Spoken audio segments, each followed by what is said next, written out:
The most difficult part is just people and making the right decisions with people.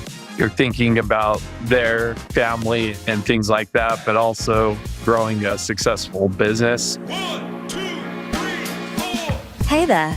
Welcome to the Small Business Black Holes podcast with Alan Pentz, where we help you navigate today's chaos with precision. Your host, Alan Pentz, has 25 years of experience working in business and government, and he knows how the old rules have fallen apart. Each episode, we'll explore how to thrive in this new landscape by mastering the small business black holes while everyone else is still figuring them out. Let's dive in. Welcome to the Small Business Black Holes podcast from Owner Institute. I am here with Tyler Hortin from the great state of Utah, the Beehive State. And he is the CEO and founder, right, of Lion Energy. Is that right? Co-founder. Yep. Yep, co-founder. Okay, excellent. And so, Tyler, just tell us a little bit about Lion Energy. What do you guys do? What's unique about it? It's a fascinating company. For sure. Yeah. So Lion Energy was founded in emergency preparedness. We initially had some food manufacturing and decided to work with power. And back then, we created a lithium-based generator, which allows people to run, large appliances in the home, even when the power goes out, able to charge it from the sun with solar if needed, but also from the grid, and be able to have more resilient energy use in the home. And so that's what we were founded on. Safety, quality is something that we focused on as we've grown to really provide the best quality products and be able to make the experience to our customers real seamless, and apps and things like that is super critical for the types of products that we deliver. Great. And I assume the product set has kind of expanded past that over time. What kind of stuff do you do now? Yeah. I saw the website. So you have a lot. Right, exactly. So we started in small portables. We still do that today in Costco's and things like that. But then we branched out into whole home systems. We call that our sanctuary system, which will run your home in the background. It allows you to store energy during cheap times, use it during expensive times, and be able to manage it. So I love to tell the story of somebody that he decided to install solar on his home and have one of our systems with batteries to be able to store that, to be able to be more resilient in his life. He lived in North Carolina and he did it during the summertime. And so he did it for savings. And then the hurricanes came through and his home was the only home in the neighborhood that had power. He had Starlink, so he was able to do internet throughout the recovery process and had power to be able to help people in a city to keep going. So our whole home system allows for that. And I like telling that story because it's pretty applicable to businesses and utilities also. So we do the same for large commercial buildings and utilities. We're able to batteries on. And so how long can the whole home system run? Because you're using it, you're charging it during low periods of usage, right? And then potentially, so how long can it keep you going if you lose everything? So it can keep going indefinitely. It just depends on how you use your energy. Obviously, there's stuff that consumes energy quicker. So like EVs, your HVAC, things like that will consume energy. Well, I guess he had solar, right? So he was recharging it, when the sun was out, I guess, right? Yeah. Yeah. So he's able to keep going. So if you do something like that, can you say you have like a few days of rain, blah, blah, blah, and you're using normal stuff, maybe you don't charge your EV or something. Can you kind of get through that using the battery, or is it like only overnight or something like that? Absolutely. Yeah. If you budget it, you should be able to keep going. Even there's a lot of people that have gas generators and things like that. Right. You can also create energy that way. Batteries keep you going. And for example, my home, I only have batteries. I don't have any solar or gas generators. And my system should be able to last me roughly 5 to 7 days. Wow. Okay. And so it's just a matter of understanding what you want to accomplish and managing that. That's cool. So give us an idea of the growth of the company. So you said you founded it when was it? It was 2012 that we started, Okay. and then we've been growing ever since. It's been a bootstrapped growth. So definitely, all off of our own profits. So, which is always challenging, but definitely fulfilling also. And, balancing everything throughout the process, hiring, things like that. You have to balance what you can budget and things like that, and to be able to grow it to the size. So we started, with a decent amount of revenues, but not significant. And for several years, we were doubling every year. And then Wow. got up to about 70 million in revenues and kind of stayed in that range for a few years. And then last year, we were able to grow up to 100 million in revenues, and we expect that to. That's impressive. Yeah. So I would assume that kind of growth, there wasn't a lot of cash sitting around the business, right? Because No. you're just always putting it back out, right, for inventory and product development. Yeah, it's all reinvested and put back into our company to continue to grow it. Right. So we, at Owner Institute, we work a lot with different kinds of businesses, but mostly are self-funded. And, over time, teaching people that like that kind of growth is great. Like it's not a lifestyle. This is because you're not going to be able to take any money out of the company, right? Because it's just like your inventory and your growth and everything. You're just financing that all the time, growing at that kind of rate. Exactly. And something that we focused on recently is investing in our technology and really building our engineering group to be able to improve our products, to be able to make that next step forward, reinvesting in having the best products that we can in our space. It's always a challenge, but it's definitely something that will help us grow into the future. How are you doing that before? Like if you didn't have an in-house team? So we did, it's just we've grown it. So as we expand our products and really focusing on that disciplined growth and being able to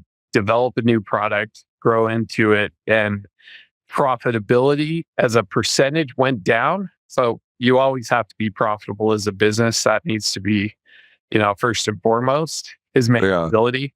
But as far as R&D is concerned, it's a higher percentage than what we were, in the beginning. Would you give any estimate on like we were doing 5% of revenue and now we're 10, or what are the rough orders of that R&D spend? So I can't really say. I associate our R&D spend with new products. And Yep. so, all of the products that we develop, that is our focus, is to develop a product and then get it selling as soon as possible so that we can recoup that percentage, keep it as low as possible. How do you keep that discipline? Like, I mean, I would assume at times you have product failures, right? Like everybody does. So how do you set up those trade-offs where it's like, hey, we're going to spend this much to try to get this? Like, are you looking like I've got to get X ROI by X date, Y date, or else we're killing this line? Or how do you guys do that? So I'm really using profitability of previous products that are continuing to sell to fund the next product and get it up and running. And so the longer, the harder, because you're using profitability of one product to fund another. But that's where the discipline comes in, is not trying to do too many Right. products and trying to be disciplined on the number of products that we sell and continue to, I'm a CPA. And so Okay. I'm thinking about inventory turns and, that, which is super critical in our business, is just making sure that we continue to offer, and it's better for the customer too, to be able to sell the products over and over again, because then it helps to improve those products over time. Yeah. Well, it's good. I was going to ask if you have like a CFO doing this, but obviously you're a CPA. So, because you got to keep pretty tight measurements by product, by, category, by area, whatever, to make sure you're not wasting. Because I think this is a common problem, and particularly businesses that don't have outside investors who are watching like hawks all their money, right? You can waste your own money a little bit easier than other people's money. And so just, you fall in love with the product, say, and then you just let it go too long. And you're just, all that money is gone, right? It is. Yeah, for sure. And then how do you guys get products out? Are you working through, is it all like retail? Is it like e-commerce, distributors? Like, how does that work? Yeah, we work with all of the above. Certainly on the whole home system, there's a lot of EPCs, roofing contractors, solar installers, things like that we're working with. So typically it's going to be a resell type scenario where we are the equipment provider. But on the retail, we work with many retailers. So for our portables, we work with Costco on some of these road shows. And then we do a lot of RV dealers, things like that. We do some direct to consumer through our website, but we certainly focus on equipment and, product is our focus for sure. Right. And obviously a lot of this requires installation and things like that. So it's not something you're just going to buy and throw in. Right. So is it challenging though, working with so many different channels to know, because it seemed like it would add to your cost, right? Having to service these different types of buyers. Absolutely. And we learned very early on that testing and quality is super critical, making sure that we don't have issues when it gets to our customer. It helps them to feel more comfortable with our products and also to make sure that we don't ever have to get the product back. And so we do more testing than most of our competitors do before it ships to make sure that it's going to meet the user experience that our customers is expecting. So we do a lot of testing and we store that information to be able to not only help with the initial receipt of the product, but also to be able to improve our products over time. So we have a lot of data to integrate those into our process. And then as far as like new product development, do you guys is it like a demand-based thing where people are asking for the next product? Or are you guys having to really create markets for stuff? Yeah, today our biggest focus is on the technology and making the customer to be able to understand how they're using their product, how to better use their products. And so when you think about, for example, our whole home system, our sanctuary system, a lot of times the equipment is not changing that much, but we are constantly improving the user experience by gathering more data about utilities and things like that, rates, that people are charging, and being able to improve our communication with our customer to be able to improve that experience.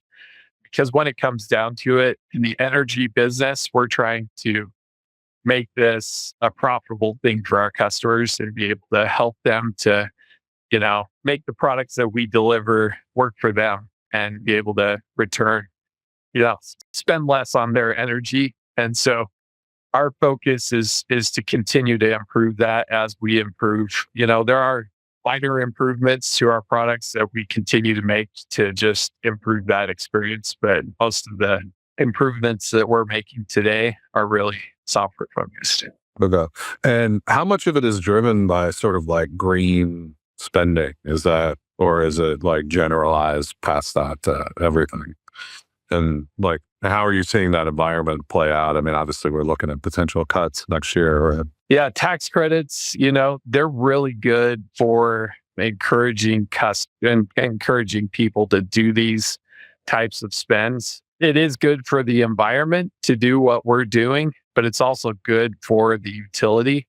And honestly, that is the focus. So I don't believe that there's going to be a significant change in some of those incentives just because it's really good for the whole US to be able to have a more distributed storage of energy. It allows for more technology to be added to the grid. We've been slow to integrate technology into the grid over the last 140 years. And really right now, encouraging people to start to put these onto their homes and commercial buildings is helping to better manage the energy that is being delivered and more efficiently use it throughout the whole system, which makes it more resilient, more redundant. When you think about the storms and things like that that occur, not having power for weeks after that storm just makes the problem even worse. And to be able to have energy throughout the storm and afterward is better for the whole country.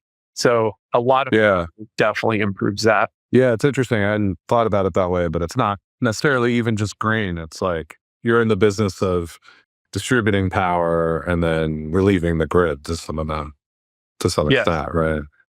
Yep. Interesting.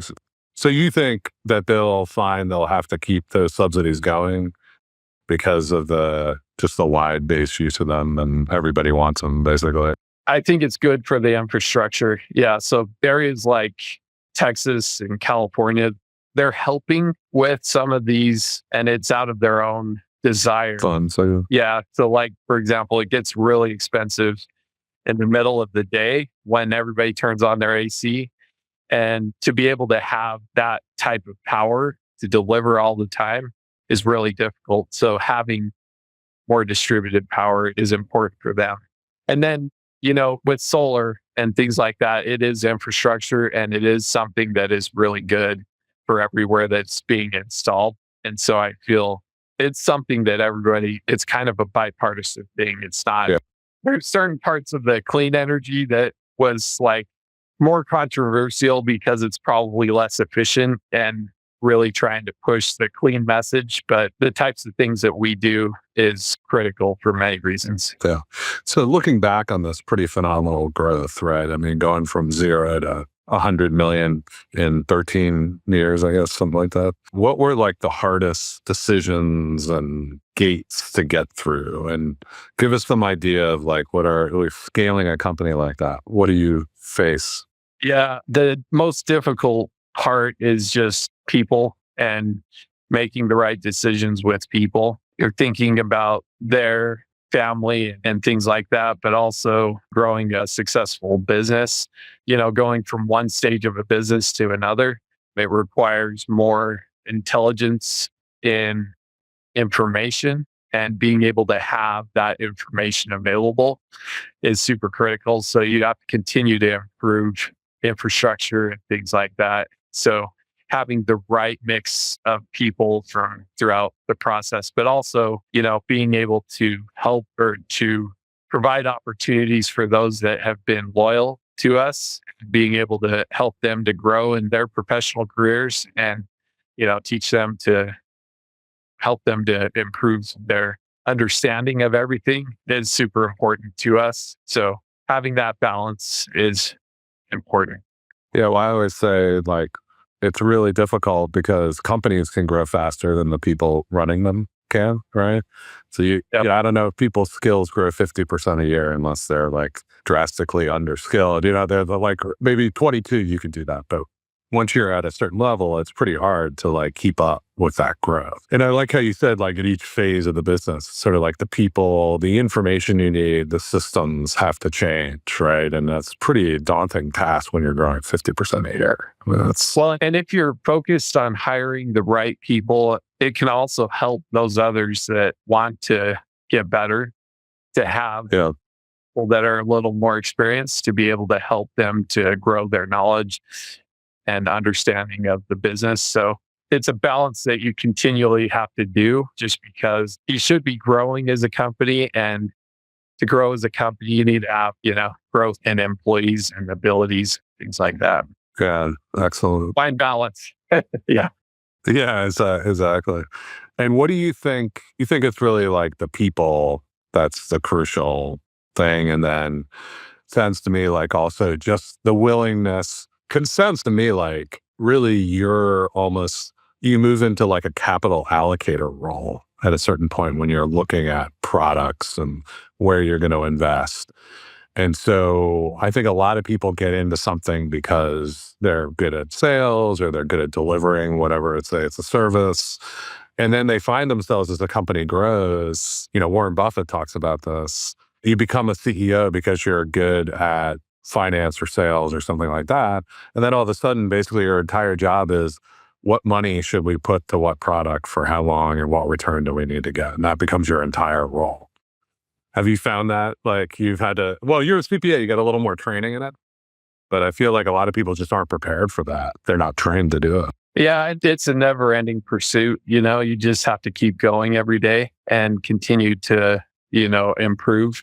The way I look at it is you really want to be kind of the leader in who you are and what you do as a business, and maintaining that every day takes discipline to, look at areas of improvement. And no matter what size you are, that is the focus is, looking at improvement. And going back to the people, I look at hiring the right people really helps our product offering, because those people help design those products. And so, all the aspects of a business it's the same. The challenges are different depending on the size you are, but you're looking at how you can become better every day and continue to meet the challenges that come up and maintaining that. In my role, it's all about maintaining that, steady state. Changes don't happen overnight as much as you would like them to. You can't. Especially the bigger you get, right? It's like you're operating this aircraft carrier now. Right? Yeah, exactly. And it's more dependent, again, on the hiring at that point. So you go back and forth, but continuous improvement is really what I focus on these days. It's just because, the bigger you get to, it's like you can't focus on everything. But it is that you can get better every day.